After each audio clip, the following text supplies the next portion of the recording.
There are three devices that make up the Infinix Hot 40 series. There is the Infinix Hot 40i, which is the base model of the three devices. We have a review of that device here on the channel. We have the regular Infinix Hot 40. Then we have the Infinix Hot 40 Pro, which is the king of the bunch. Let's focus on the Hot 40 Pro here for now. When you look at this device for the first time, honestly, what does it remind you of?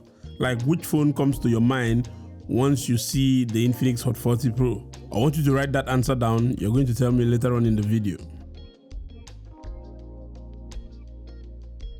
Inside this green box, there is the Hot 40 Pro wrapped in a similar manner. Your MTN 1GB data card. You get a TPU case inside. Here's an Infinix X-Pack invitation card if you're interested in stuff like that. A SIM ejector. You have earphones. A USB Type-C cable for fast charge. And then you get the 33 watts fast charger here. My first impression of this phone when I saw it for the first time was, what in the world of the iPhone is this? Like, this is the best replica of the iPhone I have seen in such a long time. The camera bump and even the triple camera setup positions all scream the iPhone. All that notwithstanding, this is still a very fine phone, and I think this is the best color that I have here. This one is called palm blue color. Basically, it's a sky blue color with some gradient vibe around it. It reflects colors in different directions depending on the position of the lighting. The edges are completely flat, just like the iPhone. To show you how flat, when you put this phone on the table, it can stand on its own without assistance. The frames are plastic and the back of the phone is also plastic as well. The Infinix Hot 40 Pro has a side-mounted fingerprint reader that serves as the power button. Just above the fingerprint reader, there are the volume up and down keys. On the left side, there is a SIM tray that can take 2 SIM cards and an SD card. Generally, this device has a certain weight to it, and it makes it feel quite solid and a bit thicker than usual.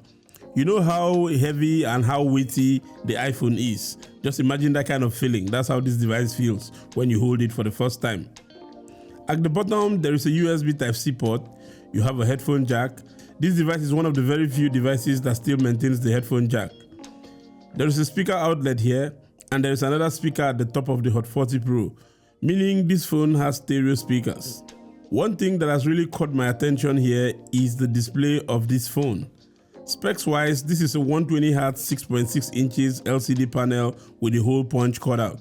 By default, the Infinix Hot 40 Pro comes with the Free Fire theme, which I think I like honestly. I like the way the icons are animated and the sound effects it gives too.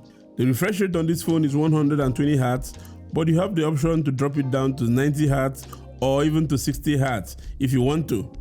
But why will you want to do that though? Now, I don't care what you say about battery life, I'm going to be running this thing at 120Hz because I can't buy an airplane and be driving it on the ground instead of flying it in the air. This Hot 40 Pro comes with Android 13 and the Infinix XOS version 13. Android 14 will soon be launched, and we hope to see that update on the Infinix Hot 40 series because Infinix update support is usually not certain.